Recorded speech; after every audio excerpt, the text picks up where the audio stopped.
Bien, vamos a la palabra del Señor. Voy a pedir que abran su Biblia ahí en Primera de Pedro, capítulo 1. Primera de Pedro, capítulo 1. El texto que leyó el hermano en un comienzo. Versículo 3, vamos a leer hasta el versículo 9. Primera de Pedro, capítulo 1, versículo 3 al 9.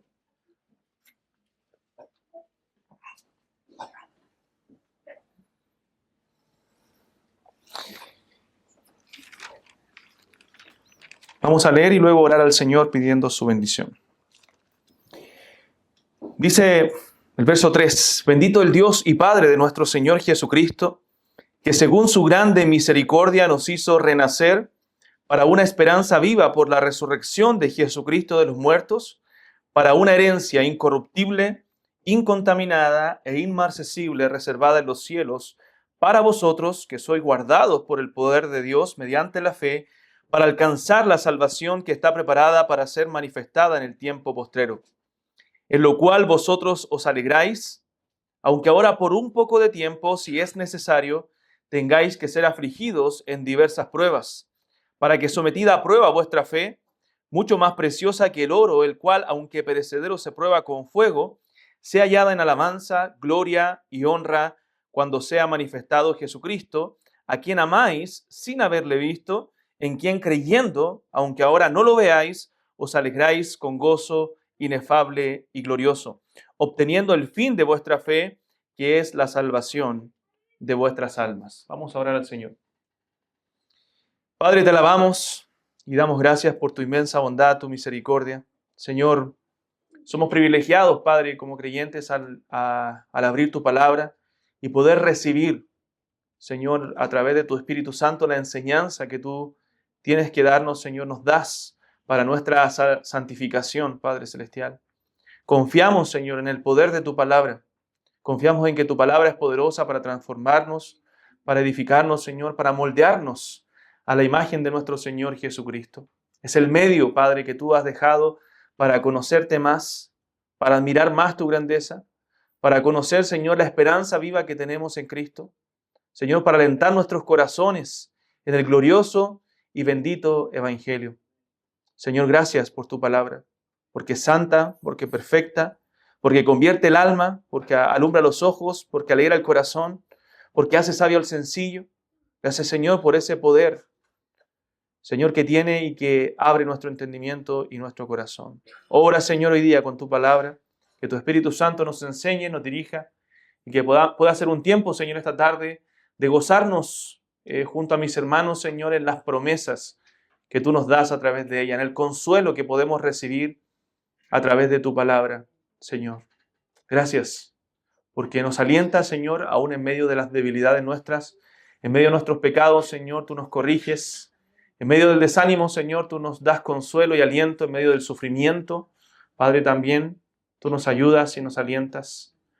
Padre, somos hombres débiles, hombres necesitados, Señor, de tu gracia, de tu misericordia, y es por eso que pedimos misericordia, Señor, en esta tarde, y que a través de tu palabra tú puedas alentarnos. Te lo pedimos en el nombre de Jesús. Amén. Bien, mis hermanos, me encanta la carta de Primera de Pedro. Creo que tiene un comienzo muy parecido a Efesios también, donde comienza alabando a Dios, bendiciendo al Señor. Pero me encanta esta carta porque lo que Pedro hace es alentar o traer esperanza a hermanos que están en persecución, hermanos que están en sufrimiento, hermanos que están pasando dificultades, problemas, situaciones bastante difíciles.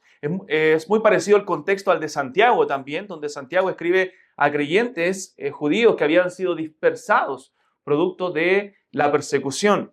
Pasaba con los creyentes que en Jerusalén, producto del cristianismo, cómo fue creciendo, eso trajo persecución en medio de la iglesia y los cristianos fueron dispersados a diversos lugares.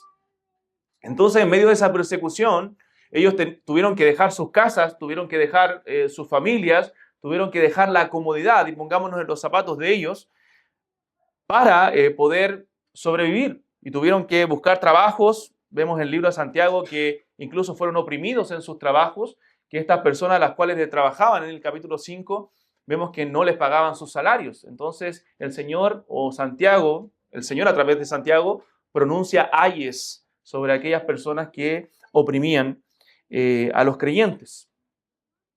Entonces, imagine a estos hermanos en medio de persecuciones, en medio de necesidades más bien, físicas, necesidades materiales. Muchos de ellos quizás no conseguían trabajo, estaban en pobreza, ya no tenían las casas que ellos tenían en Jerusalén o estando en su tierra, y ahora estaban en medio de la persecución, en medio de las necesidades. ¿Y qué hace Santiago? Imagina a estos hermanos desanimados, dudando quizás incluso de las promesas del Señor, dudando de lo que el Señor les había dado, poniendo su mirada en lo terrenal, en las circunstancias, como muchas veces nos pasa a nosotros también. En medio de las dificultades ponemos nuestra mirada en las circunstancias y cuando miramos hacia el lado, entonces perdemos la esperanza. Entonces estos creyentes estaban desalentados, estaban desanimados, estaban poniendo su mirada justamente en las circunstancias, en lo que le estaba ocurriendo. Y lo que hace Pedro en este caso, el escritor de la carta, es para mí magistral como él comienza su carta tomando la cabeza de esos creyentes que estaban en el piso, que estaban mirando al suelo. Es como si la tomara y les dijera, miren hacia arriba, miren al cielo, miren al Señor en medio de sus necesidades, miren al Señor en medio de las dificultades, miren al Señor en medio de esos problemas que ustedes están viviendo. Y imagine, comienza él bendiciendo a Dios, alabando a Dios por lo que Él es y por lo que Él les había dado. Lo que hace Pedro es hacer a estos creyentes recordar cuán grande es Dios y cuán grande es la esperanza que nosotros tenemos en Él. Cuán grande es la esperanza que Él nos ha dado a nosotros, sus hijos. O sea, nos hace poner la esperanza nuevamente en el Evangelio. Hermanos, el Evangelio es algo que sostiene nuestra vida cristiana. Sabemos que toda nuestra vida cristiana depende del Evangelio. El Evangelio no es como a veces se enseña en las iglesias para predicarlo solamente a la gente que no tiene a Cristo y que nosotros conocimos el Evangelio y ya estamos listos con eso. No, el Evangelio es para nosotros recordarlo día a día. Nosotros caminamos en el Evangelio. Cuando Pablo le dice a los corintios, en 1 Corintios capítulo 15, os declaro, hermanos, el Evangelio, el cual os he predicado, dice, el cual ustedes recibieron y en el cual ustedes también perseveran. Nosotros perseveramos y caminamos en el Evangelio. Y luego le describe el Evangelio que Cristo murió conforme a las Escrituras, ¿cierto? Fue sepultado y resucitó al tercer día conforme a las Escrituras. Entonces, el Evangelio es la base de nuestra vida cristiana. Es algo que nosotros debemos recordar cada día de nuestra vida. Cuando nosotros estamos en dificultades, debemos mirar el Evangelio. Estamos entristecidos en nuestro corazón, debemos recordar el Evangelio. En la vida matrimonial, en la vida familiar, nosotros debemos vivir el Evangelio. Nosotros nos amamos o amamos, ¿cierto?, a nuestras esposas, los maridos. La Biblia nos da el ejemplo del Evangelio, como Cristo amó a la iglesia. Debemos amar a nuestras esposas como Cristo amó a la iglesia. ¿Por qué amamos y por qué debemos amar? Bueno, porque Cristo nos amó y Él mostró su amor en el Evangelio, en su sacrificio perfecto. ¿Por qué vivimos en perdón, en la hermandad? Vivimos perdonándonos y soportándonos y amándonos, llorando unos por otros, porque el Evangelio nos enseña eso. De la manera que Cristo os perdonó, así también hacedlo vosotros. Entonces todo nace del Evangelio. El Evangelio es el sustento de nuestra vida. Entonces lo que hace Pedro es tomar a los creyentes y decirles, recuerden el Evangelio, aunque ahora tengan que sufrir por un poco de tiempo. Esta vida es difícil, esta vida es dura, a veces nos toca sufrir dificultades. A veces, hermanos, nuestro ánimo no es el mejor. No sé si le ha pasado, yo creo que quizás a todos, pero hay periodos de nuestra vida, sobre todo los que llevan años de creyente, en que el ánimo no es el mismo. En que a veces nos desanimamos, a veces nos desalentamos y a veces no nos está pasando nada externo, difícil o alguna problemática dura en la vida, pero igual nuestro corazón se desalienta. Y es ahí donde debemos poner nuestra esperanza en Cristo, nuestra esperanza en el Evangelio, nuestra esperanza en lo que el Señor nos ha dado. Y Pedro eso hace. Le dice a los creyentes, pongan su mirada en el cielo. Y le comienza diciendo en el verso 3, bendito el Dios y Padre de nuestro Señor Jesucristo, que según su grande misericordia nos hizo renacer para una esperanza viva por la resurrección de Jesucristo de los muertos. O sea, Dios es bendito siempre. Y debemos bendecirle y alabarle en todo tiempo. ¿Recuerda el Salmo 34 que dice eso? El salmista dijo, bendeciré a Jehová en todo tiempo y su alabanza estará de continuo en mi boca. O sea, estemos bien o no tan bien, estemos en paz o en dificultad, Dios es bendito. Y Dios debe ser glorificado y Dios debe ser exaltado en nuestra vida. No olviden eso, le dice Pedro a estos creyentes que estaban en medio de estas dificultades. No olviden que Dios siempre es bendito. Debe ser bendito nuestro Dios y Padre, nuestro Señor Jesucristo. Y dice que según su grande misericordia nos hizo renacer. O sea, les recuerda la salvación, les recuerda el Evangelio, les recuerda ese nacer de nuevo que el Señor nos ha dado en Cristo y nos hizo renacer para una esperanza viva por la resurrección de Jesucristo de los muertos. Entonces tenemos una esperanza viva, una esperanza que es real.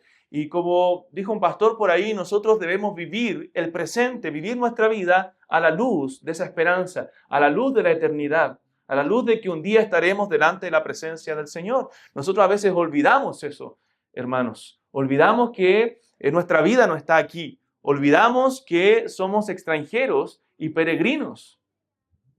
Somos peregrinos en esta vida.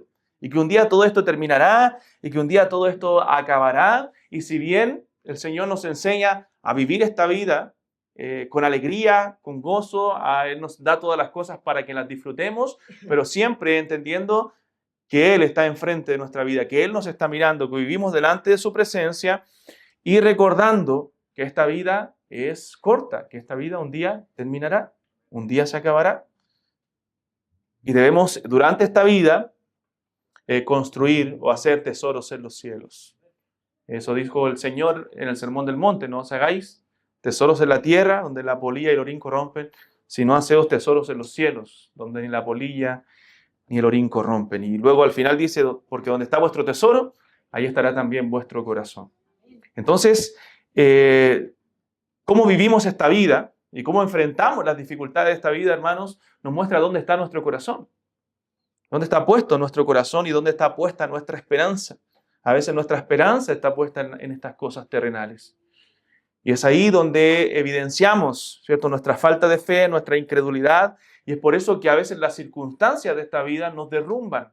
Nos pasa algo malo y nos derrumbamos. Y decimos que tú no me entiendes, es que tú no puedes ponerte en mis zapatos. Y es verdad, no podemos ponernos en tus pantalones, pero sí el Señor sabe de tu necesidad. Y creemos que el Señor es soberano y que el Señor gobierna y que el Señor está en control de cada situación en nuestra vida. Y que Él nos ayuda en medio de las dificultades. ¿Por qué? Porque somos sus hijos. Tú no desampararías, ¿cierto?, a tus hijos porque los amas en medio de sus necesidades. Bueno, menos el Señor a nosotros, sus hijos. El Señor dijo, ¿cierto?, en el Sermón del Monte, si tu hijo te pide pan, tú le darás una piedra, o si te pide carne, le darías una serpiente.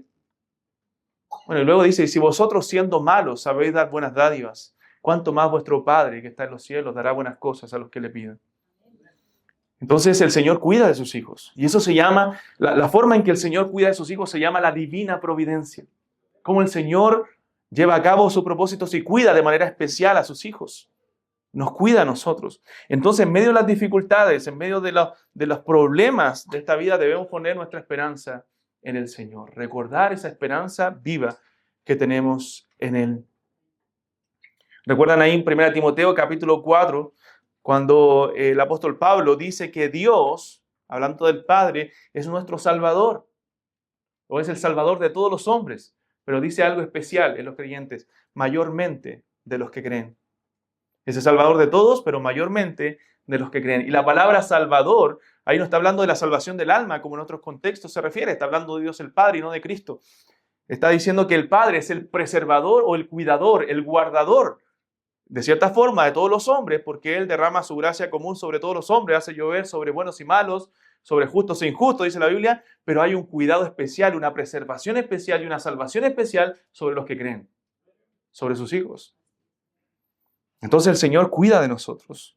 Y hermanos, ni siquiera nosotros imaginamos cómo Dios cuida de nosotros, a veces en situaciones que ni siquiera nos damos cuenta. en viajes, a veces yo siempre conversamos con mi esposa en los viajes, a veces cómo el Señor nos cuida sin darnos cuenta, a veces de accidentes o de cosas malas, por su divina providencia, porque Él ama a sus hijos. Hermanos, no olvidemos que Dios está en control de todo. Y Dios sabía las situaciones que estaban pasando estos hermanos. Dios sabía sus necesidades.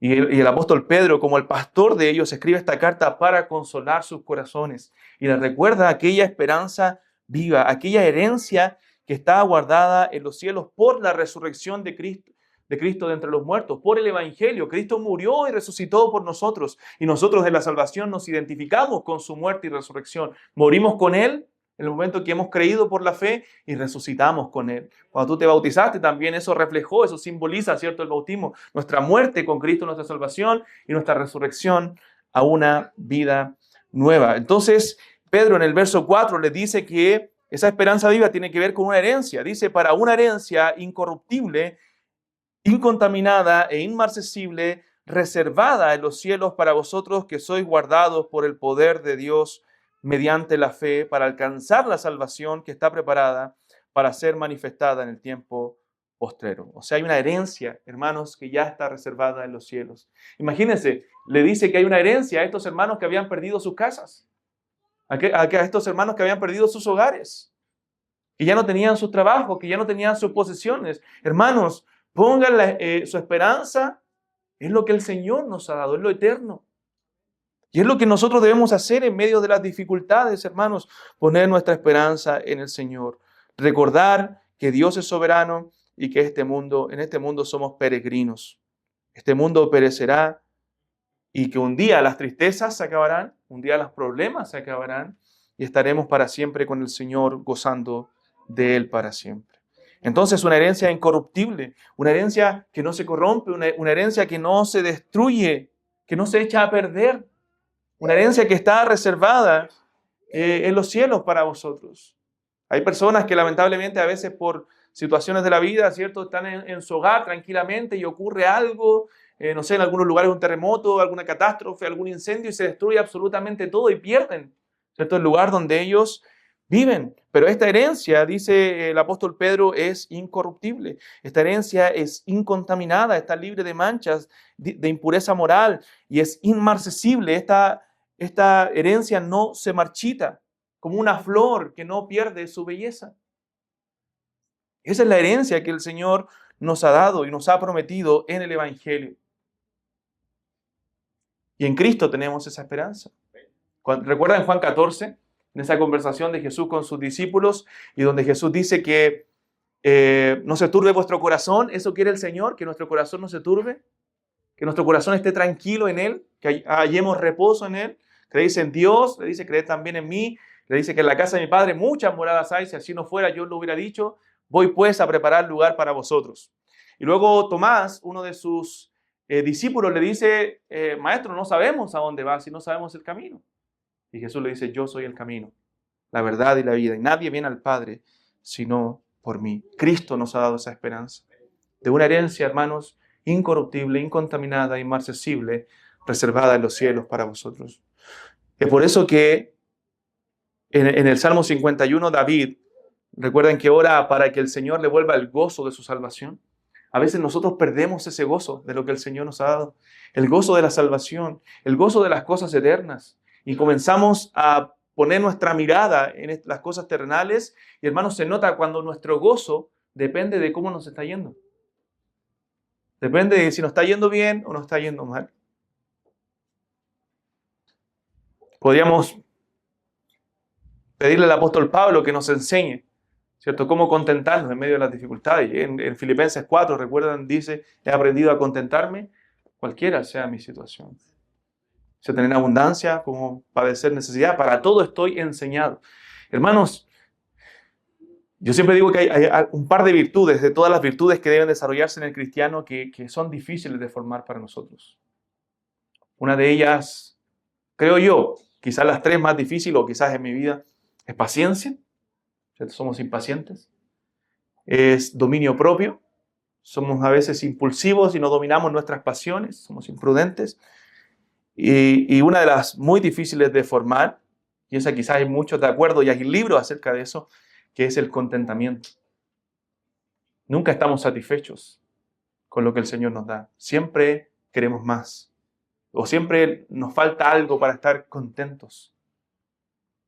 Hay un libro de un puritano antiguo que se llama algo así como La joya perdida del contentamiento. Porque perdemos el gozo con facilidad. No nos contentamos cualquiera sea mi situación, como dijo el apóstol Pablo. ¿Por qué? Porque sacamos nuestra mirada de la esperanza viva, del Evangelio. Y nuestro gozo, nuestra felicidad depende de las cosas de este mundo. Pero tenemos una herencia. Les recuerdo, hermanos, que si tú eres un hijo de Dios, tienes una herencia imperecedera. Tienes una herencia que está reservada en los cielos, que es incontaminada, inmarcesible, incorruptible. Y mire, le dice Pedro, le enfatiza eso, reservada en los cielos para vosotros. Eso está guardado, está reservado. Es una herencia que la garantizó Cristo en la cruz, que está guardada desde tu salvación, ahí en los cielos, y que un día disfrutarás de ella. Y mire lo que dice, me encanta también el verso 5, porque cada frase de Pedro, cada oración de Pedro es importante. En el verso 5 dice que sois guardados por el poder de Dios mediante la fe. O sea, el Señor no nos dice ya tienen una herencia en el cielo y ahora nos deja ahí a la deriva. No, mientras estamos aquí somos guardados, hermanos, por el poder de Dios. Si hoy día estamos aquí perseverando en las cosas del Señor, es porque el Señor nos preserva. Si creemos en la doctrina de la perseverancia de los santos, es porque Dios nos preserva, porque Dios nos guarda, porque Dios nos afirma. Como dice Judas, nos guarda sin caída. Y podemos decir, como el apóstol Pablo, ¿quién nos separará del amor de Cristo? Tribulación o angustia o persecución o alguna circunstancia externa nos va a separar del amor de Dios. No, Pablo dice, por lo cual estoy seguro de que ni la muerte, ni la vida, ni ángeles, ni principados, ni potestades, ni lo presente, ni lo porvenir, nada, absolutamente nada nos puede separar del amor de Dios que es en Cristo Jesús. ¿Por qué no podemos ser separados de esa unión vital con Cristo? Bueno, porque estamos unidos a Él de tal forma que nada nos puede separar, porque Él nos preserva, porque Él nos guarda, porque Él nos tiene en su mano, dijo Jesús, y nadie nos puede arrebatar de la mano del Padre. Nadie, nada ni nadie nos puede arrebatar de su mano. Entonces dice Pedro que somos guardados por el poder de Dios mediante la fe para alcanzar la salvación que está preparada para ser manifestada en el tiempo postrero. Está hablando de la salvación como algo futuro. La Biblia nos habla de la salvación como algo presente y algo futuro en otros textos. O sea, es algo presente que nosotros ya tenemos. Hemos sido salvos desde el momento en que nosotros creemos por la fe, pero también es algo que hemos de alcanzar, porque esa salvación no se ha manifestado completamente, sino que se manifestará completamente ¿cuándo? Cuando estemos en la herencia incorruptible, incontaminada, inmarcesible. Cuando nuestro cuerpo corruptible se vista de incorrupción, cuando seamos glorificados, como dice la Escritura. En ese momento disfrutaremos plenamente de la salvación que el Señor nos ha dado. Cuando recibamos esa santificación final, cuando ya no luchemos más con el pecado, cuando nuestro cuerpo sea transformado y estemos para siempre con el Señor, ahí disfrutaremos plenamente de todos los beneficios de la salvación. Por eso Pedro lo menciona como algo futuro, hablándole de esa herencia eterna, dice, para alcanzar la salvación que está preparada para ser manifestada en el tiempo postrero. En lo cual, y aquí ahora entra al tema, a la dificultad, al problema que estaban viviendo los hermanos en el verso 6, dice, en lo cual vosotros os alegráis, aunque ahora, por un poco de tiempo, si es necesario, tengáis que ser afligidos en diversas pruebas. O sea, ahora entra a la dificultad terrenal. O sea, mire, imagínense, ¿por qué digo que es magistral la introducción que hace Pedro? Porque en todos los versículos le dice, pongan su mirada en lo eterno, bendito sea el Dios, Él los hizo renacer, pongan su esperanza en Él. Ustedes tienen una herencia en los cielos, pero ahora en este mundo probablemente van a tener que ser afligidos en diversas pruebas. ¿Y qué hace la esperanza viva? ¿Qué hace el tener como base sólida el Evangelio? El conocer estas verdades, hermanos, nos lleva a alegrarnos en medio de las dificultades, porque los creyentes sabemos que un día esto se terminará. que la prueba no es para siempre, que las dificultades no duran para siempre. Quizás estás pasando, no sé, dificultades de diversos tipos, puede ser económicas, familiares, laborales, no lo sé. En medio de esas dificultades podemos gozarnos en el Señor, en que tenemos una herencia eterna en los cielos y que tenemos una esperanza y que podemos confiar en que Dios está en medio de esas dificultades, guardándonos y cuidándonos. Entonces, podemos gozarnos en medio de la prueba. En Santiago hace lo mismo. Los creyentes, es el mismo contexto, estaban sufriendo de igual forma y Santiago dice, hermanos míos, tened por sumo gozo cuando os halléis en diversas pruebas. Y uno dice, ¿cómo gozo en la prueba? ¿Qué significa eso? ¿Cómo yo me voy a sentir alegre, gozoso, feliz por tener problemas? No. La Biblia nos está llamando a tener gozo por tener problemas, sino lo que viene a continuación en el versículo, sabiendo, y ahí está la clave. En medio de la prueba nosotros sabemos, sabiendo que la prueba de vuestra fe produce paciencia. O sea, en medio de la prueba, lo que me trae gozo es entender que Dios algo está formando en mí. O sea, si Dios permitió esta prueba en mi vida, es porque algo quiere formar. Está formando paciencia, perseverancia, me está llevando a perseverar en la fe, a que mi fe crezca, a que mi fe sea aprobada en medio de esta dificultad. Y la prueba dice una obra completa para que seáis perfectos y cabales sin que os falte cosa alguna. O sea, para que podamos llegar a la madurez cristiana, a una madurez. Entonces, hermanos, el entender el Evangelio, el poner nuestra esperanza en el Señor, en lo que Él ha hecho, en hacernos renacer para una esperanza viva, nos lleva a tener gozo en la prueba. Hermanos, pongan su esperanza en el cielo, le dice, pongan su mirada en el cielo y no en las cosas terrenales, no en las circunstancias, porque obviamente a veces si ponemos nuestra mirada en este mundo, por ejemplo, si vemos cuán malo está este mundo, cuánta maldad hay allá afuera, entonces nos quita el gozo, nos quita la esperanza, nos da inseguridad, ¿cierto? Hoy día la gente, sobre todo en Santiago, ¿cierto? Le da inseguridad salir a veces a muchos lugares, ¿por qué? Por la delincuencia, por lo malo que está el mundo. Pero nosotros no vivimos de acuerdo a las circunstancias, sino con la esperanza en lo eterno, con la esperanza en el Señor. Entonces nos alegramos en medio de las pruebas. Y esas pruebas pueden ser variadas, pueden ser enfermedades, economía, familia, a veces emociones. Hay momentos, hay periodos de la vida donde las emociones nos juegan en contra y vivimos, y a veces incluso nos sentimos solos cuando estamos rodeados de gente, o depresión, o tristeza, ¿cierto? Nuestro corazón, a veces divisiones familiares, divisiones eclesiásticas, no sé, diferentes cosas, donde somos probados, que nos traen tristeza al corazón. Pero hermanos, en medio de las dificultades no debemos perder el gozo del Señor.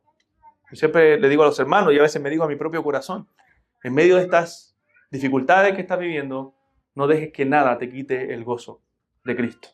El gozo de ser un hijo de Dios, el gozo de servir a Cristo, el gozo de amar a Cristo y de tener una esperanza eterna que está reservada en los cielos para nosotros. Porque el fin de la prueba es santidad. Dios no quiere nada malo para nosotros. Y si Él lo está permitiendo es porque está formando algo bueno. Hermanos, son las dificultades las que nos forman. Tú puedes analizar tu vida y quizás te ha tocado una vida difícil o pasar pruebas difíciles durante la vida, enfermedades, no lo sé. Y tú dices, esas cosas fueron las que me enseñaron a ser un hombre, a ser una mujer, a resistir. Uno ve a veces la gente del pasado, yo a veces converso con algunos tíos que les tocó una vida dura y hoy día son lo que son, ¿no es cierto? Son personas más firmes de carácter, bueno, porque las pruebas, las dificultades le enseñaron eso. Entonces, las dificultades nos enseñan. Y Dios, dice la Escritura en Corintios, que no nos dará juntamente con la tentación la salida. Y cuando habla de la tentación, habla de la prueba. Porque en griego la palabra tentación y prueba son la misma. Y uno tiene que diferenciarla de acuerdo al contexto. Pero en Corintios nos está hablando de la prueba, que esa tentación es la prueba, porque el Señor no tienta a nadie, dice Santiago. Entonces Él, junto con la tentación, junto con la prueba, nos dará también la salida, de modo que podamos resistir. O sea, si el Señor lo envió, es porque Él también nos dará la gracia para poder resistir en medio de las dificultades. Entonces, hermanos, afirmemos nuestro corazón en el Evangelio, porque el fin del Señor en medio de la prueba es la santidad. Miren, lo dice el verso 7.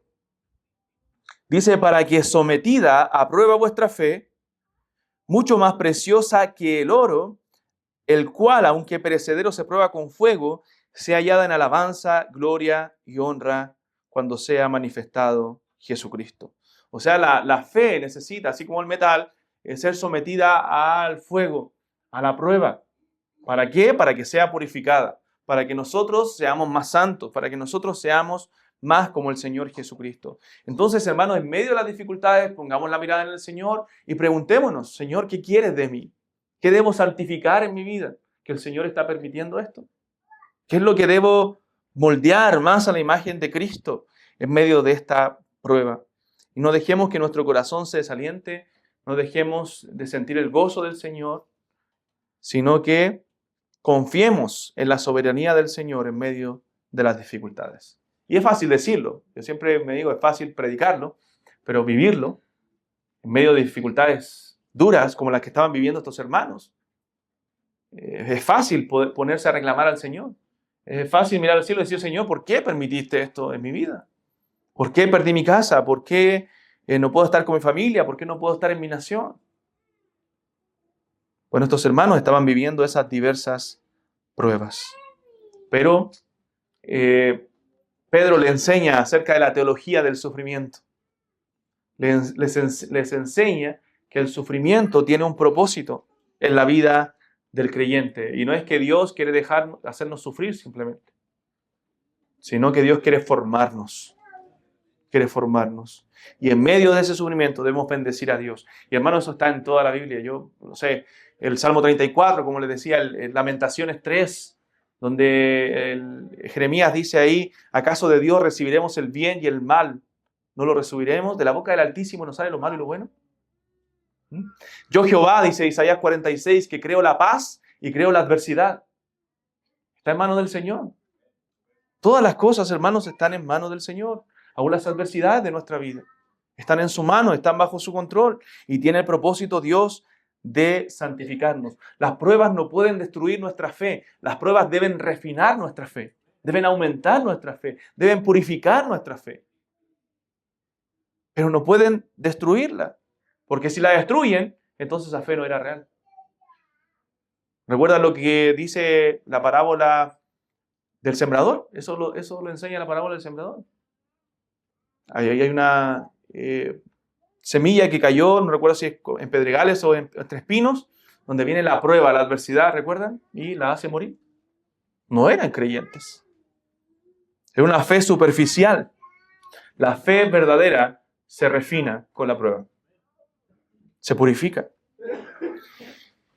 Y mire cómo termina esta parte, la cual quería compartirles.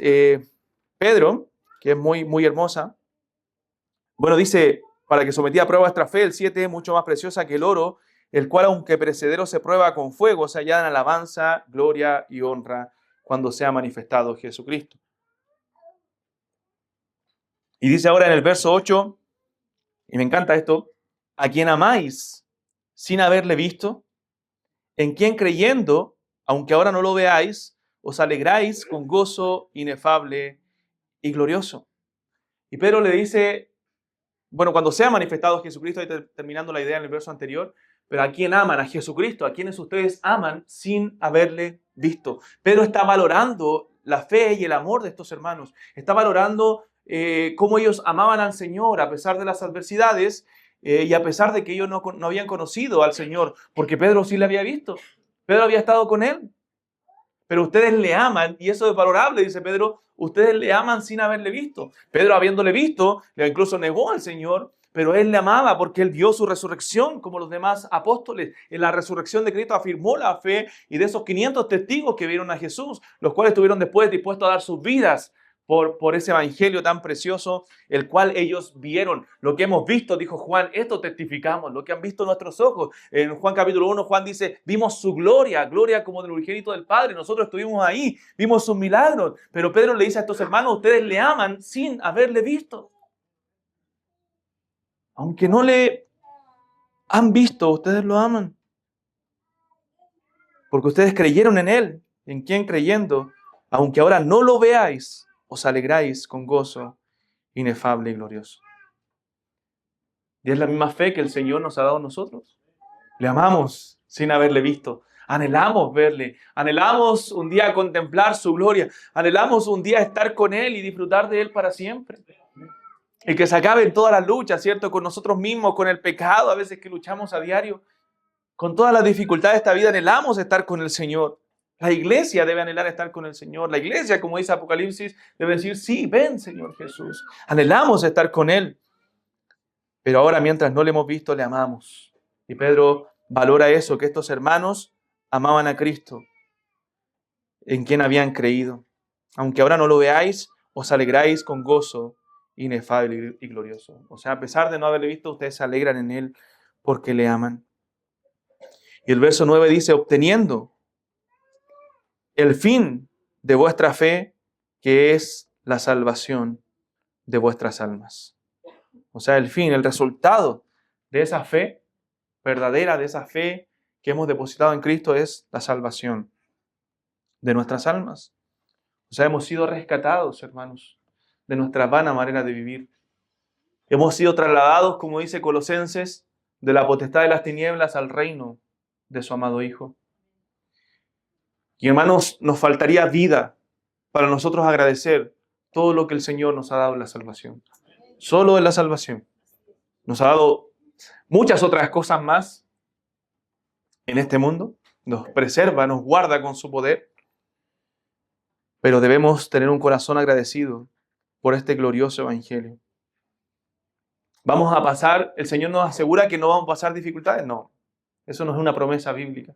Él nos asegura que nos va a guardar en medio de las dificultades, que va a estar con nosotros en medio de las pruebas. Pero en este mundo vamos a pasar tribulaciones, vamos a pasar dificultades, hermanos. Pero ¿qué vamos a hacer en esas dificultades? ¿Vamos a perder la esperanza? ¿Vamos a perder el gozo? ¿Vamos a reclamar en contra del Señor? ¿O vamos a decir como el salmista, bendeciré al Señor en todo tiempo? Job, ¿recuerda? Jehová dio, Jehová quitó. O sea, el nombre del Señor bendito. O sea, siempre el nombre del Señor bendito. Hermanos, las pruebas son parte de la vida cristiana. Y a lo mejor tú dices, he estado mucho tiempo en paz. Y espero en el Señor que esté mucho tiempo más en paz. No debemos buscar las dificultades. Pero sí debemos estar preparados para cuando vengan. Porque puede que un día vengan. Y nuestra fe debe estar firme. Debemos poner nuestra esperanza en el Señor. El Evangelio, hermanos, es tan maravilloso. El Evangelio es algo que nosotros podemos estudiar toda la vida, profundizar más y más. Y nunca llegaremos a las profundidades de lo que significa el Evangelio de la obra de Cristo en nuestra vida. Porque el Evangelio depende de todo. Toda nuestra vida cristiana nace de ahí. Todo lo que hacemos lo hacemos por el Evangelio. Si tú sirves en la iglesia, no debes servir para aparentar, no debes servir, ¿cierto?, para vanagloria. Servimos por el Evangelio, porque seguimos el ejemplo de Cristo. Como Cristo lo hizo, así también lo hacemos nosotros. Como Él sirvió, se entregó por sus discípulos. Tenemos un ejemplo de servicio en Juan 13, donde Él lavó los pies de sus discípulos para mostrar ese amor por ellos y para que ellos lo imitaran. O sea, todo, como le dije, el perdón, el amor, el servicio, nace del Evangelio. En medio de las dificultades, ¿a quién debemos mirar? A Cristo. Nosotros, es tan bueno tener hermanos que nos consuelan y amigos, y a veces hermanos que saben de nuestras dificultades, nos dicen, hermano, estoy contigo, aquí estamos para apoyarte, y eso es maravilloso. Pero nada se compara al consuelo que el Evangelio trae a nuestra vida. Ninguna palabra humana puede consolarte como el Evangelio te consuela. Dice Hebreos 12, ustedes recuerdan Hebreos 12 después, ustedes saben lo que dice Hebreos 11 de esa lista de hombres de fe, pero dice después, por tanto nosotros también, teniendo en derredor nuestro tan grande nube de testigos, despojémonos de todo peso y del pecado que nos asedia y corramos con paciencia. La palabra paciencia ahí puede traducirse como perseverancia. corramos con perseverancia, o sea, siguiendo firmes en la fe la carrera que tenemos por delante.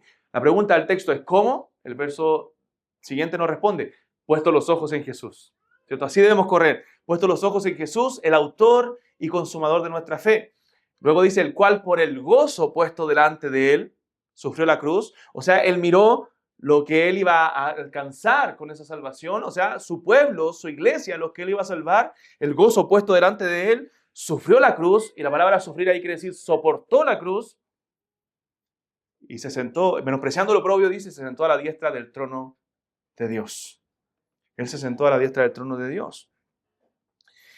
Y luego dice, mire, voy a leérselos para no equivocarme. Dice, considerad a aquel, verso 3. Considerad a aquel, o mira a aquel, que sufrió tal contradicción de pecadores contra sí mismo, para que vuestro ánimo no se canse hasta desmayar. Porque aún no habéis resistido hasta la sangre, combatiendo contra el pecado. O sea, en otras palabras, lo que está diciendo, mira el Evangelio. Mira a Cristo para que tu ánimo no se canse hasta desmayar. No mires a los hombres, no mires a los pastores, no mires a los hermanos de la iglesia. Mira a Cristo. Considerad a aquel que sufrió tal contradicción de pecadores contra sí mismo para que vuestro ánimo no se canse hasta desmayar. Que el Evangelio te levante, que el Evangelio te sostenga, que puedas mirar la cruz, que puedas mirar al Salvador y recibir aliento, porque Él se entregó hasta la muerte por ti. No sé si recuerdan, lo cantaban un viejo himno que dice, mi vida di por ti. ¿Recuerdas, hermano? ¿Qué has dado tú por mí? Cuando el Señor pregunta en ese himno. Si todo yo entregué por ti, bueno, ¿qué has hecho tú por mí? Bueno, si Él dio su vida por nosotros, ¿qué vamos a hacer nosotros por Él? ¿Vamos a desanimarnos o decaer por las pruebas? ¿Vamos a abandonar la fe porque no nos ha ido bien en la vida? ¿Porque estamos enfermos? No, hermanos, mira a Cristo para que tu ánimo no se canse hasta desmayar, porque aún no habéis combatido hasta la sangre luchando contra el pecado. Entonces, hermanos, el Evangelio nos trae esperanza y eso es lo que hace Pedro. Toma los rostros desalentados de los hermanos y los pone en el cielo y le dice, miren la herencia que está en los cielos, que es incorruptible, incontaminada, inmarcesible y que es para ustedes. ¿Estás pasando por esos momentos de tribulación, de tristeza, de desánimo? Bueno, hermano, el llamado es a mirar a Cristo. No hay otra esperanza. En Cristo está nuestra esperanza. Estamos completos en Él y nada nos va a animar más que mirar a Cristo. Si el Evangelio no te levanta, si tú dices yo pienso en el Evangelio y no me da nada, entonces el problema es que tu mirada está puesta en otras cosas. Tú necesitas otras cosas. Y quizás tu corazón está amando al mundo y las cosas de este mundo. Pero el Evangelio debe ser nuestra esperanza viva, porque el Señor nos hizo renacer por su misericordia, porque tú y yo no merecíamos nada, hermano. Tú y yo no merecíamos la salvación, pero Cristo pagó el precio de nuestro pecado para que nosotros pudiésemos ser salvos, renacer. Y me gusta un texto, y con este ya termino, en Corintios, donde Pablo dice que el amor de Cristo, ¿recuerdan? Nos constriñe. El amor de Cristo, el entender el Evangelio, entender el amor del Señor por nosotros, de entregarse, nos empuja, nos motiva, nos constriñe. Entendiendo esto, dice Pablo, que si uno murió por todos, recuerda, luego todos murieron y por todos murió, para que los que viven ya no vivan para sí, sino para aquel que murió y resucitó por ellos. O sea, Él murió por nosotros, dice, y nosotros morimos con Él y resucitamos con Él. Y ahora los que viven para Él, a los que viven ya no vivan para sí, sino para Él, para aquel que murió y resucitó por nosotros. El texto que citó el hermano hace un rato, con Cristo, o salió en la pantalla, no me acuerdo, con Cristo estoy juntamente crucificado y ya no vivo yo, mas Cristo vive en mí. Y lo que ahora vivo en la carne, lo vivo en la fe del Hijo de Dios, el cual me amó y se entregó a sí mismo por mí. Vivamos para Cristo, hermanos, motivados por el Evangelio, motivados por esa esperanza viva que el Señor nos ha dado. ¿Estás pasando dificultades? ¿Estás pasando problemas en diversas áreas? Bueno, aliéntate en Cristo. Eso está formando tu carácter, eso está formando tu fe, está purificando tu fe, te está moldeando a la imagen de Cristo. Gózate en ello. Señor, dile, no entiendo, No entiendo por qué me está pasando esto, la verdad, pero quiero gozarme en que sé que tú estás formando mi vida. Me estás formando a tu imagen. Así que lo recibo con gozo. Y eso es tener gozo en medio de la prueba, sabiendo que nuestra fe está siendo purificada. Oremos al Señor. Padre, damos gracias por este tiempo, Señor, donde podemos meditar en tu palabra. Señor, tu palabra es consoladora. Tu palabra, Señor, nos lleva a poner nuestra esperanza en lo imperecedero, en lo eterno. Señor, gracias por Cristo, nuestro Salvador, quien dio su vida para que nosotros tuviésemos esperanza, quien dio su vida por nuestra vida. Señor, gracias. La gloria sea a Cristo siempre, Señor, porque Él es nuestro Señor, nuestro Redentor, nuestro Salvador. Bendice a mis hermanos aquí en la Iglesia Bautista Libertad, fortaléceles, anímales. Padre, si alguien está pasando dificultades, tú, Señor, con tu palabra y con tu evangelio, trae gozo a su corazón. Bendice al pastor Germán también, fortalécelo, anímalo, Señor, confórtalo a él, a su familia, y sigue dándole sabiduría y dirección para poder guiar tu iglesia. Te alabamos, Señor, y damos gracias por este tiempo en el nombre de Jesús. Amén.